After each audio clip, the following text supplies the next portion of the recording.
Shannon Sharpe. Boy. This little 19-year-old girl, she said this mother smooth up. Text messages, phone calls. $25,000 per cheek. That's an expensive butt. On to Shannon Sharpe and the video of Shannon and his accuser that you won't be seeing, not yet anyway, according to the accuser's attorney, Tony Busby. Now, Tony Busby says this video, which Shannon Sharpe has described as a sex tape, will not be coming out. Hey, Tony, instead of releasing your edit, put the whole video out. I don't have it, or I would myself. You know what happened, and you're trying to manipulate the media. The encounter in question took place during the day at her invitation, and now that appears to be a deliberate setup, coordinated by Gabby, also known as Carly on OnlyFans. Something real weird is going on with Shannon Sharpe, and it's not just that $50 million lawsuit that's got people side-eyeing him. Nah, this goes way deeper. We're talking leaked text messages, wild audio clips, and some seriously sketchy rumors about his past relationships that just won't go away. And now, comedians, influencers, even his own former stylist are all dropping hints and receipts. It's like every time Shannon tries to shut things down, another piece of the puzzle falls into place. And it's messier than anyone expected. The Gabriella Zuninga lawsuit? Just the tip of the iceberg. Because the internet thinks all of this might just be a cover-up. And the craziest part? Shannon might have exposed himself trying to silence the noise. Anything I say, you're just gonna get mad at, and you're just gonna hang up on me, so I feel like... I'm not gonna hang up on you. Here's what it is. What does that even mean? Nothing yet.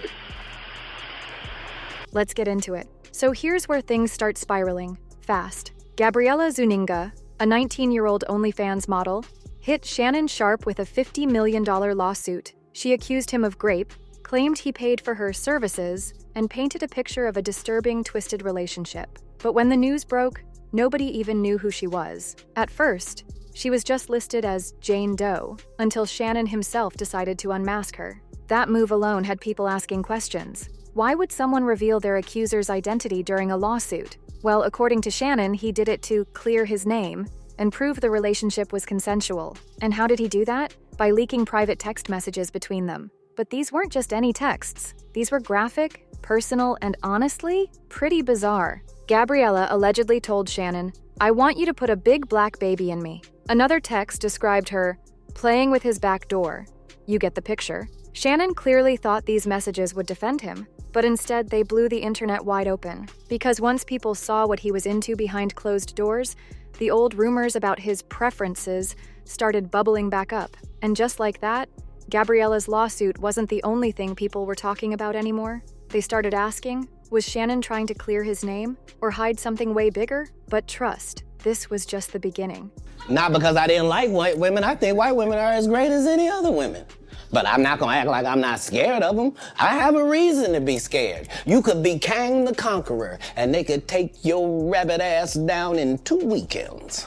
And that's the truth of the matter, so I stayed away from that. Because what came next took the whole thing to another level. Now, if things weren't already messy, here comes Eddie Griffin with a full tank of gasoline and a lit match. During one of his stand-up shows, Eddie didn't hold anything back. He flat out said Shannon Sharpe is on the DL, and the way he said it, man, it was brutal. He clowned the tight pants, the body language, the whole vibe, and straight up told the audience, "That man gay, you can tell how he drink." And yeah, it went viral fast. Social media exploded. Some people laughed it off, but others were like, hold up, he's not the only one saying this. Eddie wasn't throwing random shade. He said it like he knew something. And the real plot twist? Shannon actually responded. On his Nightcap podcast, Shannon fired back. But instead of directly denying it, he downplayed the whole thing, called Eddie and other comedians clout chasers using recycled jokes, said they were just trying to ride his wave because he's hot right now. But here's the thing. He never actually said the rumors were false, and that's what got people talking. Because let's be real, if someone hits you with that kind of accusation and it's totally made up, don't you shut it down immediately? Instead, Shannon tried to brush it off like it was beneath him, but fans could tell. $25,000 per chick. Here in Las Vegas, the going rate is about $375. $25,000 per chick. Well, that must be lined with gold. Shannon, you're just not that sharp. Something about his energy was off. And then, just when folks thought it might blow over, even more receipts started dropping. Ones that took this whole conversation from speculation to, maybe this ain't just a joke anymore. Alright, now let's talk about the name that keeps popping up whenever Shannon's preferences come into question. Hollywood. Real name? Russell Simpson. But most people knew him as Shannon's personal stylist, until things got a little too personal. Back in 2023, gossip blogs like Tasha K started buzzing after Shannon and Hollywood were spotted together. A lot. Courtside at NBA games, backstage at shows, and even what looked like a romantic getaway. Hollywood was posting pictures of Shannon with captions that didn't exactly scream professional relationship. He'd call Shannon the best in the world, the #1, and people were quick to notice how comfortable the vibe was between them. Then came the now infamous video where Shannon basically gave Hollywood a shout-out like they were a power couple. I got the best stylist in the world. Not the United States, the entire world. Of 8 billion people, I got #1. Who says that about their stylist? I mean, really. But here's where it gets extra shady. As soon as rumors about a romantic relationship started catching fire, Shannon suddenly fired Hollywood. And when pressed about it, he got weirdly defensive, claiming Hollywood was never even his official stylist, just someone helping out. ESPN let him go, the little mouse. Disney owns ESPN, so that's why they had to let him go because, they're a good, clean, upstanding company. Wink, wink, child molesting freak motherfuckers. That explanation didn't sit right with fans, especially since Hollywood was posting about Shannon like they were building an empire together. And here's the kicker. Hollywood isn't new to this kind of gossip. He used to be linked to NFL star Kerry Rhodes, and let's just say, that drama ended with leaked vacation photos and a whole lot of, "he's not my brother, he effed me like a wife," type quotes. So when Shannon distanced himself from Hollywood out of nowhere, people didn't buy it. Not for a second. And if that wasn't enough, the rumors didn't stop there, because even more voices from the industry started chiming in. Some laughing, some dead serious, but all pointing in the same direction. So let's talk about what happened after Shannon cut off Hollywood. Because the whispers didn't go away, if anything, they got louder. And that's when even more big names started dropping hints, throwing shade, or just flat out clowning Shannon on stage. Enter Mike Epps. During one of his stand-up sets, Mike said Shannon hit him up for an interview on Club Shay Shay, and Mike turned him down. Why? He joked that Shannon just wanted to sit across from him and stare at his balls. Yeah, he really said that. The audience laughed. But the internet? They were split. Some thought it was just a punchline. Others thought it was another public figure confirming what everyone else had been dancing around. Even Shaq got in on it. Not as direct, but his tone in interviews and little facial expressions whenever Shannon's name came up. Fans started reading everything between the lines. People were picking apart clips, analyzing body language, saying things like, "Shaq knows something," or "Mike wouldn't joke like that unless there was truth behind it." I'm one of the richest men that ever lived. And I don't mean, please don't look at my net worth. I saw my net worth. I had that on me. I don't even. I swear to God. And that's the thing about celebrity gossip. One joke, you can write it off. But when multiple comedians, athletes, and insiders start circling the same rumor over and over again, people start to pay attention. It wasn't just social media trolls stirring the pot anymore. It was people inside the industry, people who have worked with Shannon, who've been in the same rooms, who know the off-camera energy. And suddenly, all those little pieces, the stylist, the leaked texts, the lawsuit, started to feel like one big, messy puzzle that was slowly coming together. But none of that compared to what came next. Because then, out of nowhere, Shannon accidentally went live on Instagram during one of the most private moments imaginable. And that moment might have been the biggest red flag yet. All right, this is where the whole thing goes off the rails. So back in September, Shannon Sharpe accidentally went live on Instagram during what sounded like a very intimate moment with a woman named Michelle. No faces appeared on camera, but the audio? Yeah, it left nothing to the imagination. You want to be a dick to me now, so. I don't want to be, don't manipulate me. Oh, Lord have mercy. If you say that one more time, I'm going to choke out of you when I see you. Moaning, background noises, everything. The internet went crazy. People rushed to screen record, post reactions, and try to figure out what the hell just happened. But within minutes, the live was deleted. The clip vanished like it never existed. Shannon hopped on IG stories to say his account had been hacked, and then deleted that story too. Super suspicious, right? And then finally, he addressed the whole mess on his Nightcap podcast. He claimed he went live by accident, said he tossed his phone on the bed before getting down, didn't know how IG Live worked, and never meant to broadcast anything. He looked embarrassed, said he was disappointed in himself, mentioned how many people count on him to be professional. But if you actually watch the clip, he didn't look that sorry. In fact, he kinda low-key bragged about it, said he was just a healthy man doing what healthy men do, dropped a joke about popping a Viagra and getting it in. Not exactly the tone of someone who's mortified. That's when people started connecting dots. To my family, friends, supporters, and colleagues, I want to speak to you directly and from the heart. This is a shakedown. I'm going to be open, transparent, and defend myself because this isn't right. This is all being orchestrated by Tony Busby, who has targeted Jay-Z. Why did he go live right when the rumors about him being on the DL were hitting a fever pitch? Why was this the perfect moment to accidentally prove he was with a woman? Enter Dr. Umar Johnson. He broke it down on his podcast and didn't hold back. According to Umar, the whole thing felt way too convenient. He said Shannon was trying to control the narrative, trying to kill the gay rumors by giving the internet proof of him with a woman. And honestly, the logic kinda adds up. Because think about it, going live on IG isn't a one-step process. You have to open the app, swipe to live, and hit the button.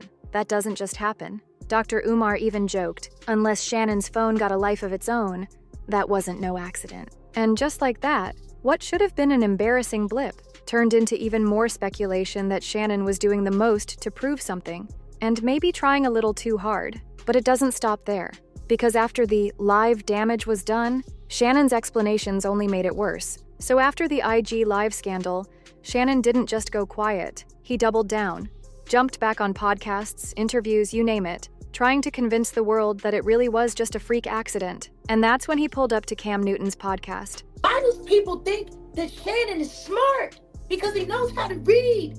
Oh, I can get a monkey to read. There's monkeys that have bachelor's degrees. What he is a broke down man fighter still working on behalf of the NFL. Looking serious, frustrated, but also a little too rehearsed. He said the rumors about his sexuality always seem to blow up whenever he's winning, whenever his brand levels up. And yeah, he's not wrong. The timing was interesting. Right after his viral Cat Williams interview, suddenly he's in a lawsuit. He's trending for some wild texts, and people are bringing up the same rumors he's been dodging for years. But here's the part that raised eyebrows. Shannon went on this whole explanation about how straight men in his culture don't play about being called gay. He said he doesn't judge anyone, but that's not my life. He even dropped the classic "I got gay people that work for me" line, which, let's be honest, didn't really help his case. He also said something that really stuck with people. I'm in a no-win situation. If I speak up, they say the hit dog is hollering. If I don't, they say I'm hiding something.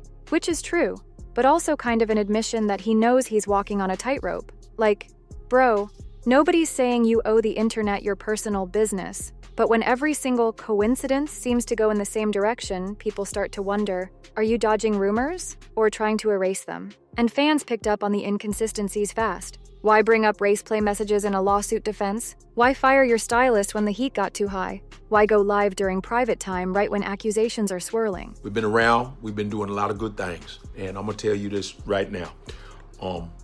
I'm embarrassed. I'm embarrassed of what I've done, of what you heard. I said I was gonna choke the shit out of somebody, but that was just an expression that I use when I'm showing my interest in somebody.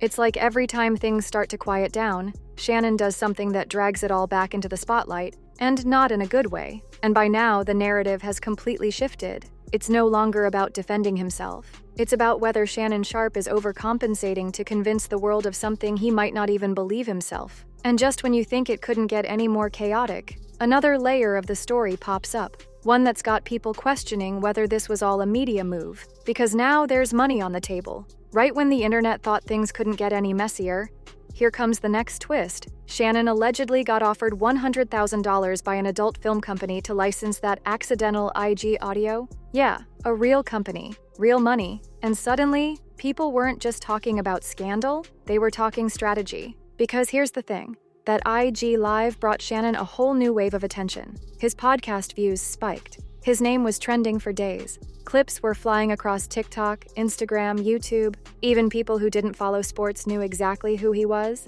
It wasn't just gossip, it was a publicity storm. And that's when folks started wondering out loud, did Shannon pull a stunt? It sounds wild, right? But when Dr. Umar Johnson chimed in again, it suddenly didn't sound so far-fetched. Umar pointed out that you don't just accidentally go live on IG. Gabby and Tony Busby want $50 million. What they're getting is sued for defamation and trying to take me down. My career is all about real talk and honesty.